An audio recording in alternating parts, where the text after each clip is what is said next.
capítulo 5 e versículo 13. Enquanto os irmãos procuram, eu quero externar a minha gratidão ao presidente da mocidade, Nilo Leite, e os demais, Nilton, Júnior, pelo convite, a Érica ali, que foi estendido a mim, e ao pastor desta igreja, pastor Nelson Ferreira Neves. Louvo a Deus pela vida de vocês, por mais uma oportunidade de estarmos aqui. Quem encontrou diz amém. Assim diz a palavra do Senhor: vós sois o sal da terra. Ora, se o sal vier a ser insípido, como se restaurará o sabor? Para nada mais presta, senão para lançado fora, ser pisado pelos homens. Vós sois a luz do mundo. Não se pode esconder uma cidade edificada sobre um monte, nem se acende uma candeia para colocá-la debaixo do alqueire, mas no velador, ilumina todos que se encontram na casa. Assim brilhe também a vossa luz diante dos homens, para que vejam as vossas obras, as vossas boas obras, e glorifiquem ao vosso Pai que está no céu. Sente glorificar o nome do Senhor. A palavra de Deus diz que o Filho de Deus, o Deus poderoso, mandou o seu Filho à terra para morrer por nós, sendo nós ainda pecadores, necessitando de sua graça. E ele nasceu, cresceu, e na idade de 30 anos ele começou a pregar o seu evangelho. Evangelho significa boas novas. E ele começou ali na região de Naftali, Zebulon, e o profeta Isaías já havia profetizado que o povo que habitava nas trevas veria uma grande luz. E a Bíblia diz que Jesus Cristo começa junto aos rios de Naftali e Zebulon, dizendo: arrependei-vos, porque é chegado o reino dos céus. Este é o Cristo que veio, e quando ele vem falar aos nossos corações, e ele traz uma palavra, ele cura, ele liberta, ele sara, e as pessoas, cada lugar que ele passava, agregava-se pessoas, a multidão que o acompanhava. Peço aos jovens a sua atenção. Glória a Deus. Aleluia. O pessoal quer que sente ali, por favor. Obrigado. E daí eu fico olhando para vocês, vocês olham para mim. Glória a Jesus. E a cada lugar que ele passava, se agregava alguém à multidão. E quando há multiplicação, a Bíblia diz que tinham 5.000 homens. Porque não se contavam mulheres e crianças, contava-se pelo patriarca da casa. Então uma casa era contada apenas pelo homem. Quantas casas estavam ali? 5.000 casas, ou 5.000 homens, 5 cabeças de tribo, 5 pessoas que eram líderes de casas. Então vamos supor que a multidão ali, dependendo de filhos e esposas, 15.000 pessoas aproximadamente, acompanhavam Jesus. E um dia ele está andando, e a Bíblia diz que ele, vendo a multidão, ele assenta-se em uma pedra e começa a falar as bem-aventuranças. E ele fala sobre 8 beatitudes, ou 8 bem-aventuranças. Ele começa a falar e anunciar o seu evangelho. Ele começa a dizer: o reino de Deus será assim, o reino de Deus será daquela forma e daquele outro. E quando ele termina de dizer, quem está me ouvindo, jovens? Quando ele termina de dizer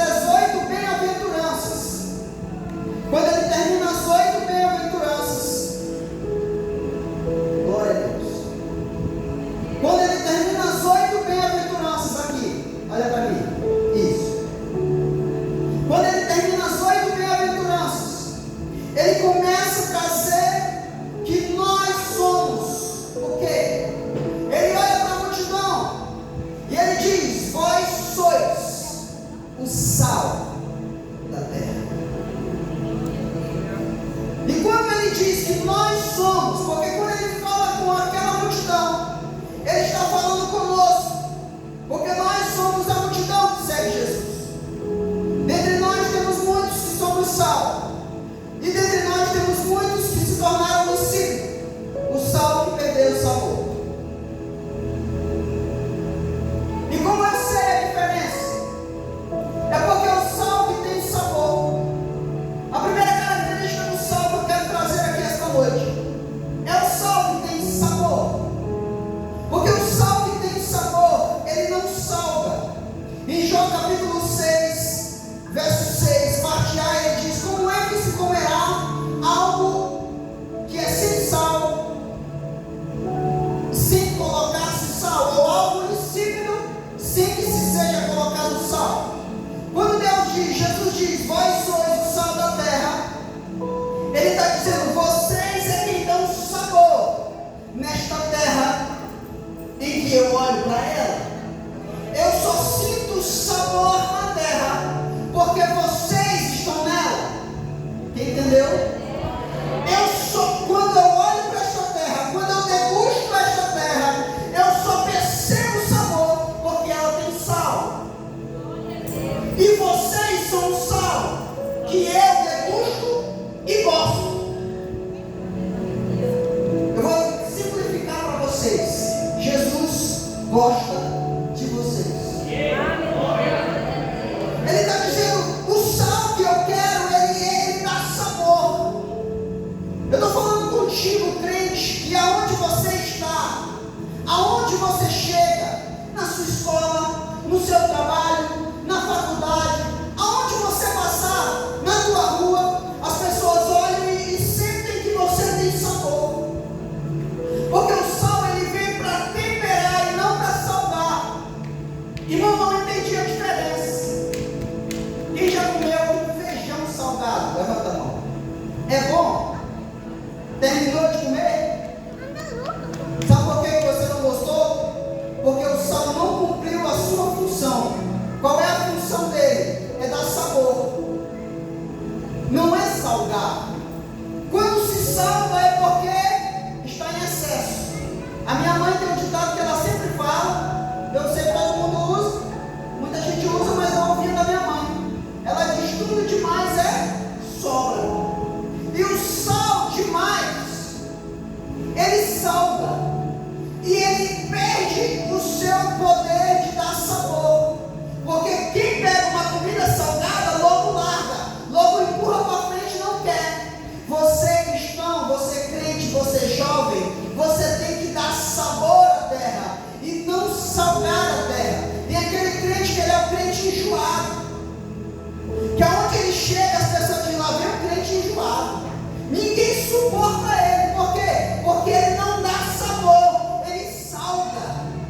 Porque nós estamos a preservando. Quem entendeu a palavra? Glória a Deus. Então o sal ele evita que a carne apodreça. Quando se morre, não se leva muito tempo para que o corpo entre em degradação, em putrefação. E o sal, se ele é colocado na carne, que está em podridão, que está limpa, e ele é insípido, ele não cumpre a sua função. Quem está me ouvindo? Ele não cumpre a sua função, que é a função de preservar. Se ele não preserva o que ele deveria preservar, o que vai acontecer? Apodrece. O povo desse lado está me ouvindo. Quando aquele que preserva, que é o sal, que deve preservar, se ele é insípido, e ele não tem mais os seus nutrientes, as suas qualidades naturais, se é colocado para preservar e ele não preserva, a terra entra em podridão. Então você precisa ser um sal bom. Amém? O sal ele purifica. Em Ezequiel capítulo 16, verso 4, a Bíblia diz que os recém-nascidos eles eram passados e esfregava-se o sal neles. Esse ato de esfregar o sal, quem quiser depois anota, Ezequiel capítulo 16, verso 4, esfregava-se o sal na criança para que a pele dela ficasse mais resistente. E alguns entendiam como ato de purificação, ou seja, além do sal ele dá sabor, ele preserva e ele também purifica.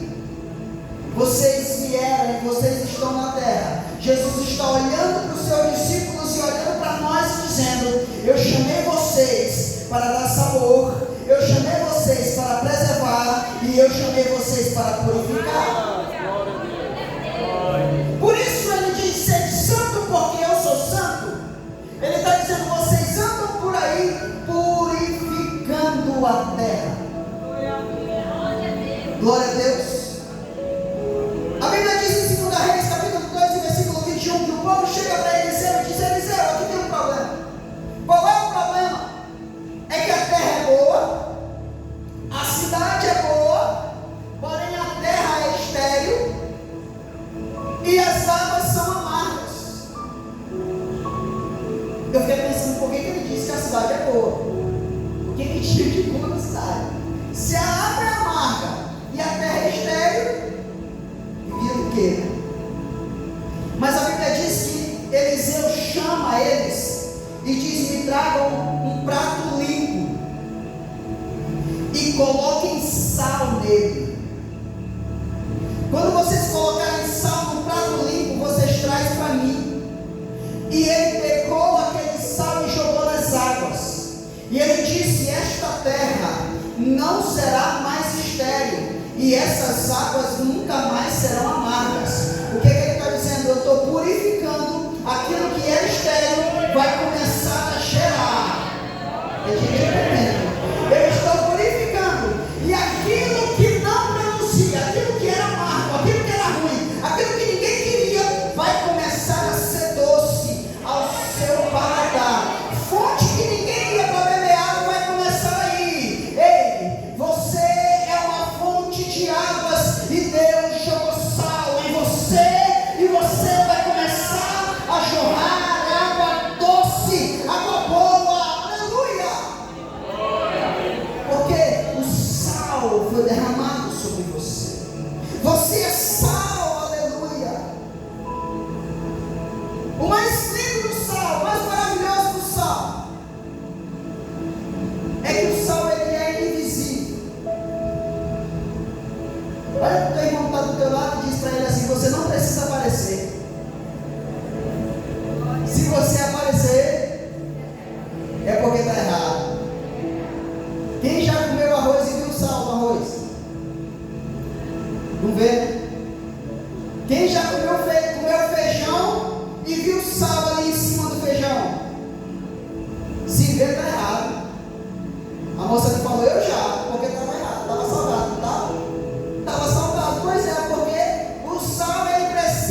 alma, ele tem que desaparecer para que ele dê sabor. Aí você vai para a palavra de Deus, e a Bíblia diz que quando chegaram para João Batista e disseram: és tu o Messias? Isso não sou. E quem é? Aquele que eu não sou digno nem de desatar as suas sandálias. A ele vocês devem seguir, porque importa que ele cresça e eu. O que ele está dizendo? Ele está dizendo um verdadeiro discípulo de Cristo, quando ele sobe no altar para ministrar, um verdadeiro discípulo de Cristo, quando ele chega na sua sala de aula, um verdadeiro discípulo de Cristo, quando ele chega na faculdade, quando ele chega no trabalho, ele precisa desaparecer. Para quê? Para que a glória dele resplandeça em sua face. Se você aparecer demais, é porque está errado, porque toda honra, toda glória, todo louvor é a Ele. Jesus é quem tem que aparecer. Por isso que ele diz: vocês são sal, e quando vocês exercem a função de vocês, vocês desaparecem, mas eu apareço. E quando eu apareço, algo acontece. A comida é boa, a comida é temperada, é algo diferente. Quando você prega, a pregação é temperada.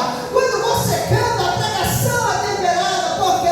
Porque você desaparece e ele aparece em você. As pessoas não saem dizendo, depois que você cantou, pregou, que grande pregador, que grande cantor nós ouvimos. Não.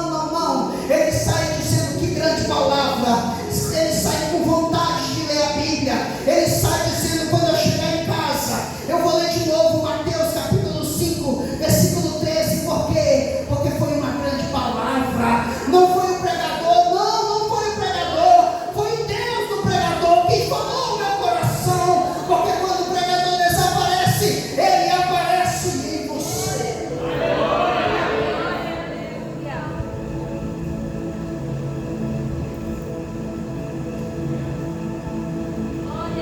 Outra função do sal: o sal gera sede. Os jovens, repitam comigo: o sal gera sede. Me explica. Sabe o que ele está dizendo? Ele está dizendo: todas as vezes que você chegar na tua escola, todas as vezes que você chegar no teu trabalho, todas as vezes que você passar e falar o que tem em você, as pessoas vão olhar para você e vão dizer: eu quero o que tem nele em mim. Todas as vezes que as pessoas olharem para a sua vida, eles vão dizer: eu quero o que tem naquele jovem em mim. Porque quando eu olho para ele, a minha boca seca e eu sinto um desejo intenso de beber água. Por quê? Porque você é sal. Na Bíblia, o Espírito Santo de Deus é representado pela água. E todas as vezes que você passa perto de alguém, gera sede nele e ele quer beber da água da vida. Jesus é a água da vida e ele derrama o seu Espírito. E todas as vezes que derrama o seu Espírito, as pessoas querem beber. Porque você gera sede. Mas existe um problema. Qual é o problema? É porque o sal, quando ele não gera sede, ele não cumpre a sua função. Quando ele é insípido, ele vai para ser pisado pelos homens. O que esse texto quer nos dizer? Pisado pelos homens. Quando o sal não prestava, eles pegavam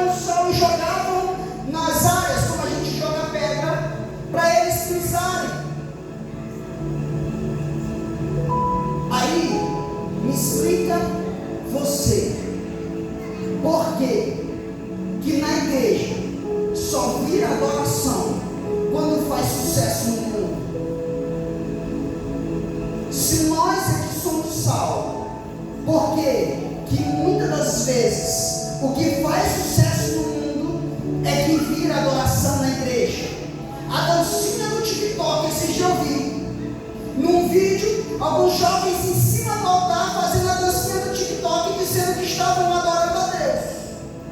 Me explica, por que primeiro tem que fazer sucesso no mundo para depois virar adoração na igreja? Se era para ser adoração na igreja, ela já haveria sido feita bem antes, porque a Bíblia faz tempo que foi escrita. Não precisa fazer sucesso no mundo para virar adoração na igreja. Não precisa fazer sucesso no mundo para virar costume na igreja. Vocês aqui são sal e vocês aqui temperam. Vocês não são temperados pelo mundo.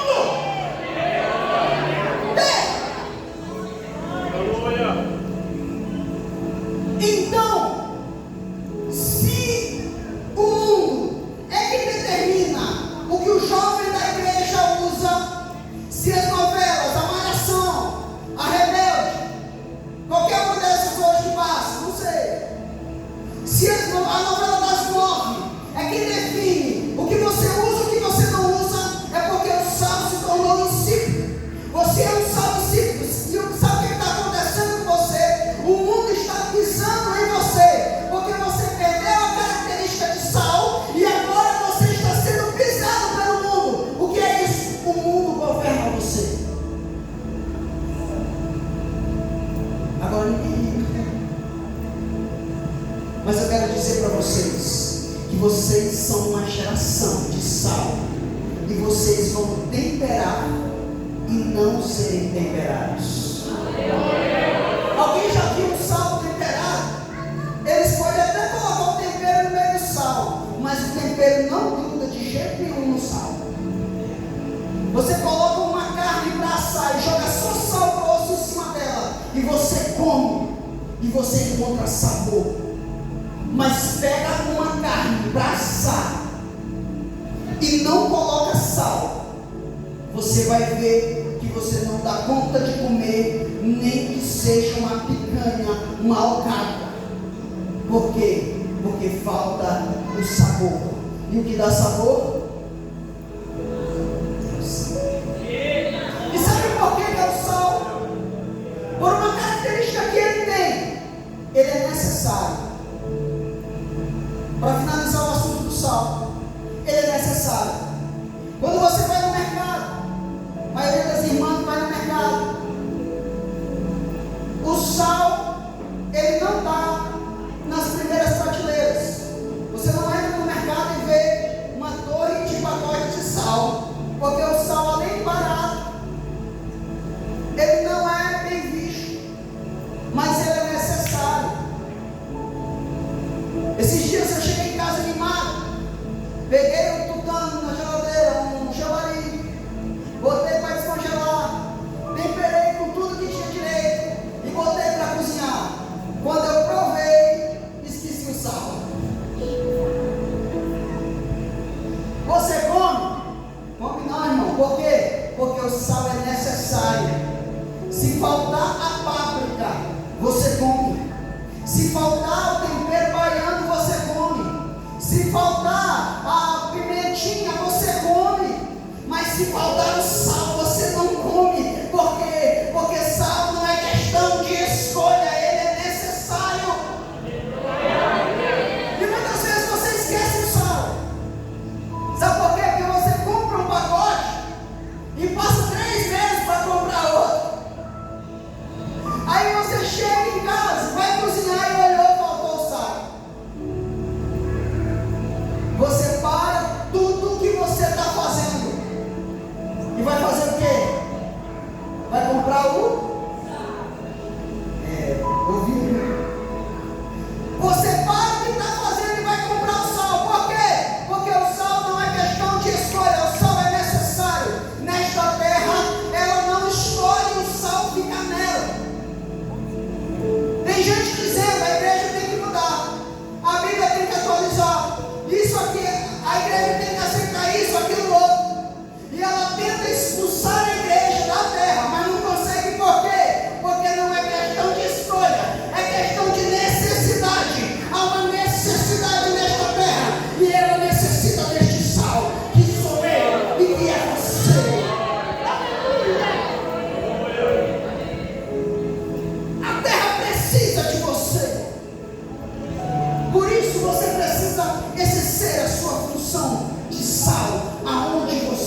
Olha para o teu irmão que está do teu lado e diz para ele: você é luz, mas você não é a origem da luz.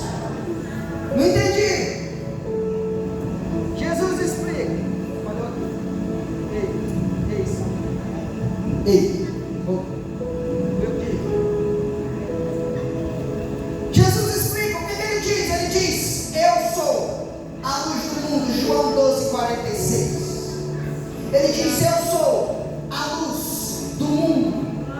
Aí ele olha para os discípulos e diz: vocês são a luz do mundo. Irmão, mas como você falou que eu não sou a origem da luz? Porque o sol, qual o exemplo? O sol, ele brilha por si só, sim ou não? Sim, é bom? O sol brilha por si só? Ele precisa de alguém para fazer ele brilhar? E a lua brilha por si só? Não. Por quê? Porque ela resplandece a luz do sol. Ela só brilha porque ela resplandece a luz do sol. Aí olha o que Jeremias diz. Aleluia. Olha o que Isaías diz em Isaías 60, verso 1. Levanta-te, resplandece, porque já vem a tua luz, e a glória do Senhor, a glória de Deus, a glória de Jesus vai nascendo sobre ti. Sabe por que você é luz? Você não gera luz própria, mas você resplandece a luz dele. Quando a luz dele reflete em você, você brilha. Por quê? Porque ele está próximo, ele está focando a luz dele em você. O que o Senhor quer dizer com isso? Eu quero dizer com isso que quando você se afasta dele, o planeta mais longe do Sol, ele não recebe as luzes solares por inteiro. Ele é frio, ele é escuro, ele habita nas trevas. Por quê? Porque ele está distante. Os jovens, ele está distante?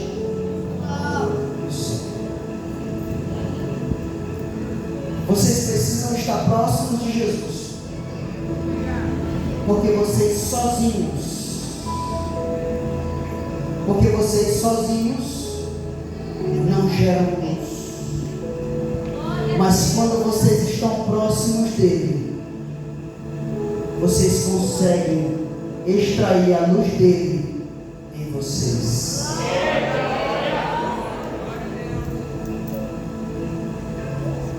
Em segundo lugar, a luz expulsa as trevas. Em 2 Coríntios capítulo 11, versículo 14, Paulo diz: que comunhão tem as trevas com a luz? Pode haver? Se o irmão apagar as luzes, as lâmpadas, tudo fica escuro. Mas quando ele acende as lâmpadas, as trevas têm que sair, porque aonde tem luz, há ausência de trevas. Mas aonde há ausência de luz, há predominância de trevas. Se você é luz e diz que anda, caminha, é amigo, está junto, está próximo de alguém que é trevas, então ou você não é luz, como pensa ser, porque se você chegou e as trevas não se retiraram, é porque você não brilha como deveria brilhar.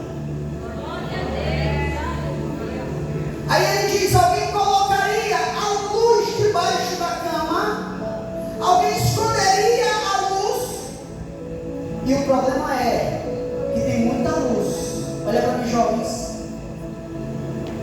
O problema é que tem muita luz que está se escondendo debaixo da cama.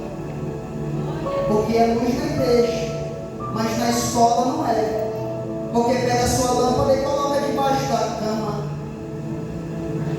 Aí quem olha para você, as trevas, quando você chega, ela não sai, porque a tua luz está escondida.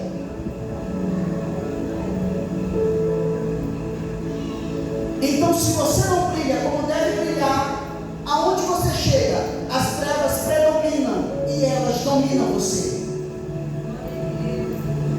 Quando era você que deveria dominar as trevas. Quando você chega, quando o crente chega, quando a luz do mundo chega, as trevas têm que sair. A Bíblia diz que a luz dá direção. Se você estiver em um lugar escuro e tiver uma lâmpada, uma vela, um farol aceso, você consegue enxergar de longe, porque Ele dá a direção. O que diz essa palavra? O que me diz essa palavra? É que se vocês forem luz, as pessoas seguirão você, e não você é que seguirá as pessoas. Quem entendeu? Quando você é luz, aqueles que estão em trevas te enxergam e seguem em sua direção. Quando você não é luz, quando você não dá a direção, as trevas não mudam, e quem está em trevas também não é transformado. Por quê? Porque você não está brilhando da forma que deveria brilhar. Em último lugar, a luz ilumina todos que estão na casa.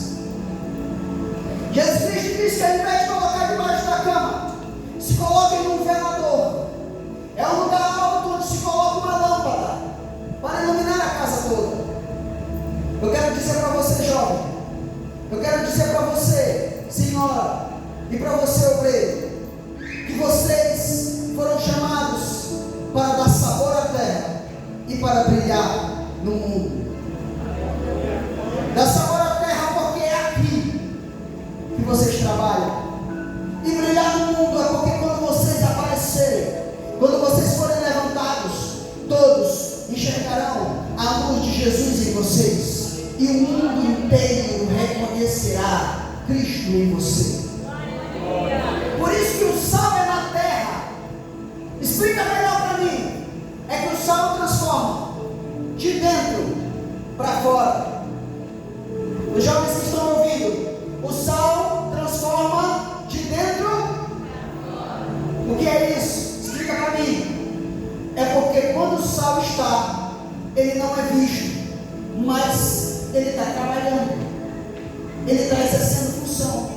O Espírito Santo dentro de você, ele começa a transformar o seu caráter, comportamento, jeito de andar, jeito de falar, as pessoas com quem você convive de dentro para fora. De repente você olha e diz: essa roupa não é para mim, está aqui dentro, e já está começando a transparecer do lado de fora. Aí você olha e diz: essa música não é para eu ouvir, esta pessoa não é para eu andar, porque o sal está transformando de dentro para fora, e é no silêncio que ele trabalha. E quando o sal transforma dentro, ele traz a função à luz. Porque só quando você tem sal é que você consegue trazer a luz de Cristo em você, aí que você brilha. Porque o sal é interno e a luz é externa. Quando você começa a aparecer, as pessoas começam a olhar e dizer: é crente, é diferente, a palavra é diferente, o prego é diferente, canta diferente. É porque a luz de Deus está brilhando em você. É porque o sal de Deus já começou a temperar dentro de você. O sal de Deus trabalhando em você, a luz de Deus trabalhando através de você. Se coloca de pé, com a permissão do nosso líder. Estou encerrando. Se coloquem de pé.